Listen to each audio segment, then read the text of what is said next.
Was telling you कि आज का जो हमारा टॉपिक है वो टॉपिक है जहाँ पर हमने क्या क्या पढ़ा। हमने ये पढ़ा कि एक फ्लावर है। फ्लावर हम यहाँ मान के चल रहे हैं कि बाइसेक्सुअल फ्लावर है, जो कि एक बहुत कॉमन ऑब्जर्वेशन है। उस फ्लावर में we have androecium and gynoecium. Androecium basically male reproductive part है और वो बेसिकली क्या है, वो है आपका एंथर। एंथर में मियोसिस होता है और वहाँ पर पॉलन मदर सेल से पॉलन बन जाते हैं। Pollens are going to be the so called male gametes, okay, और male gamete carriers. On the other hand जो फीमेल रिप्रोडक्टिव ऑर्गन है वो गाइनीशियम के नाम से जाना जाता है। गाइनीशियम को एंजियोस्पर्म प्लांट्स में हम कार्पेल के नाम से बोलते हैं। कार्पल, CARPEL, कार्पल, सो कार्पल है। देन मैंने आपको बताया कि वो जो कार्पल है उसमें 3 पार्ट हैं, स्टिग्मा, स्टाइल, ओवरी। स्टिग्मा सबसे ऊपर है और स्टिग्मा ओवरी की तरफ जाने वाले टिश्यू, स्टिग्मा से ओवरी की तरफ जाने वाले उस कैपिलरी टिश्यू को जो एक लंबी नेक के फॉर्म में होता है उसको हम स्टाइल बोलते हैं। और नीचे है ओवरी। ओवरी में है ओव्यूल्स, ओके। फिर हमने बताया कि ओव्यूल्स जो हैं वो बेसिकली क्या हैं, वो ऐसे स्ट्रक्चर्स हैं जिनके अंदर फीमेल गैमेटोफाइट या एम्ब्रियो सैक होता है। और वो एम्ब्रियो सैक का डेवलपमेंट हमने पिछली क्लास तक पढ़ा था। हमने ये पढ़ा कि ओव्यूल में जो न्यूक्लियस टिश्यू है उस टिश्यू में सबसे पहले एक पर्टिकुलर टाइप ऑफ सेल, यानी कि जिसको हम बोलते हैं आर्चीस्पोरियम, उसका फॉर्मेशन होता है। आर्चीस्पोरियम डेवलप करता है as a sporogenous cell and it eventually forms megaspore mother cell. Megaspore mother cell जो कि एक डिप्लॉइड सेल है, it undergoes meiosis and meiosis होने के बाद इट फॉर्म्स 4 हैप्लॉइड मेगास्पोर्स, जिनको हम जनरली बोलते हैं 4 हैप्लॉइड मेगास्पोर्स या सिर्फ न्यूक्लियाई या सिर्फ मेगास्पोर्स।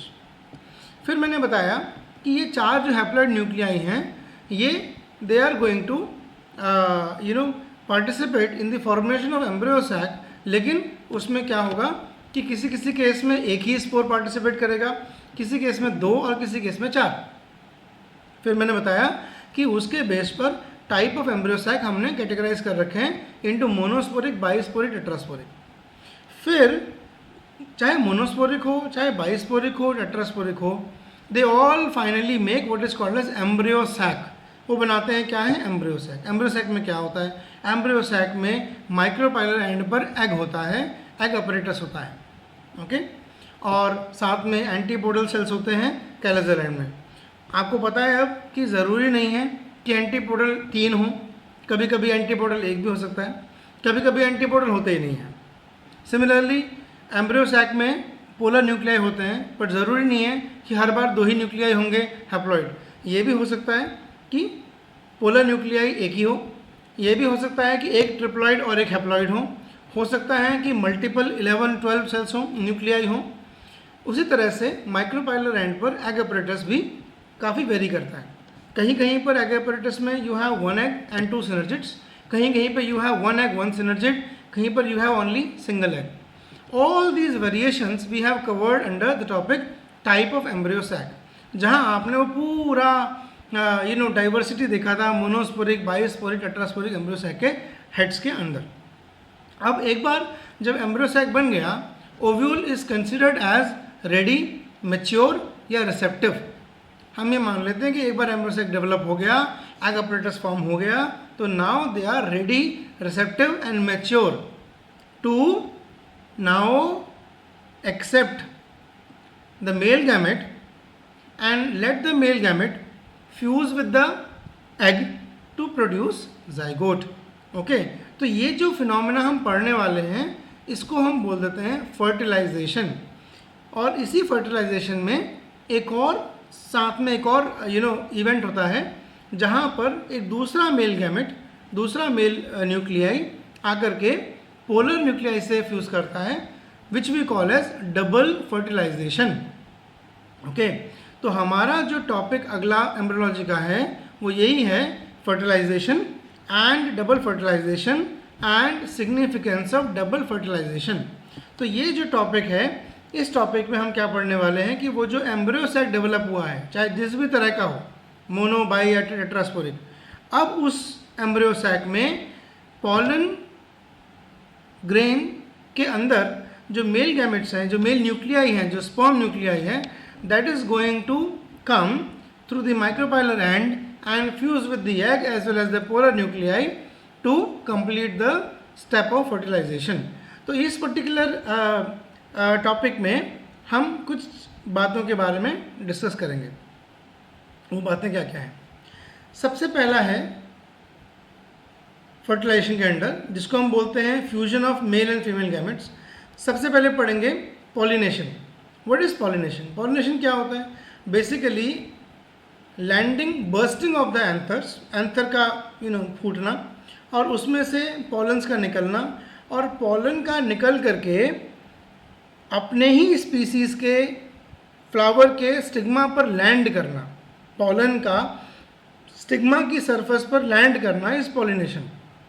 ओके, ये हमारे सिलेबस से भी बाहर है कि पॉलिनेशन हवा से हो रहा है, वाटर से हो रहा है, चिड़िया से हो रहा है, या किसी जानवर से हो रहा है, या चींटियों से हो रहा है। अभी हम उस पर नहीं जाने वाले हैं, हमारा कोई अभी उस तरफ जाने का कोई इरादा नहीं है।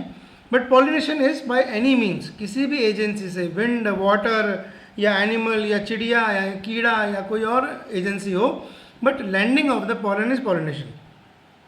सो we will start the class with topic germination of pollen grains. Pollen grain का जर्मिनेशन, एक बार जब पॉलन ग्रेन जर्मिनेशन हो जाएगा, then we will go into growth of the pollen tube on the stigma through the style and into the ovary tissue. Then बात करेंगे entry of pollen tube into ovules.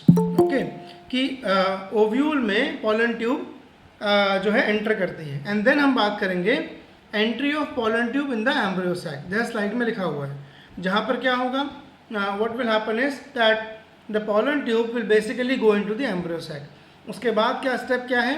Movement of sperms towards egg and polar nuclei. मेरी slide में देखिएगा, तो वहाँ पर क्या होगा, जो स्पर्म न्यूक्लियाई है वो एक एग की तरफ जाएगा और एक पोलर न्यूक्लियाई की तरफ जाएगा। ओके, आई होप अब आपको सबको पता है कि पोलर न्यूक्लियाई क्या होता है।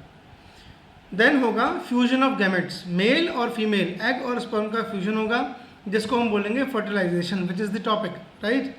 And then fusion of second male gamete, तो दूसरा जो मेल गैमेट आया है पॉलन ट्यूब के थ्रू, उसका फ्यूजन हो जाएगा पोलर न्यूक्लियाई के साथ, and that is called as double fertilisation.